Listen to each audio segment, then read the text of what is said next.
Prima la grandine, poi la pioggia battente. Sono stati una trentina la notte scorsa gli interventi dei vigili del fuoco a Jesolo, nuovamente vittima del maltempo. Questa notte abbiamo avuto l'ennesimo temporale, anche abbastanza intenso, che è durato per più di qualche ora sul nostro litorale, sulla nostra città, e che però non ha causato danni al turismo in generale, ma soprattutto ha causato danni ai nostri residenti, perché sono stati numerosi gli interventi della nostra polizia locale e anche dei vigili del fuoco per vuotare dei scantinati riempiti d'acqua. Una quindicina le abitazioni con i seminterrati fuori uso che hanno rischiato di finire completamente sott'acqua. Disagi anche lungo le strade di Jesolo Paese.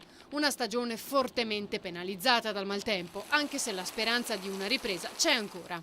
Quello che continuiamo a fare è sperare nei prossimi giorni e rinviamo di settimana in settimana l'arrivo del bel tempo, che però non sta arrivando. A giugno dicevamo luglio, a luglio dicevamo agosto, se siamo a agosto diciamo almeno gli ultimi giorni di agosto e speriamo a settembre di poter recuperare qualcosa se il bel tempo ci vuole dare una mano.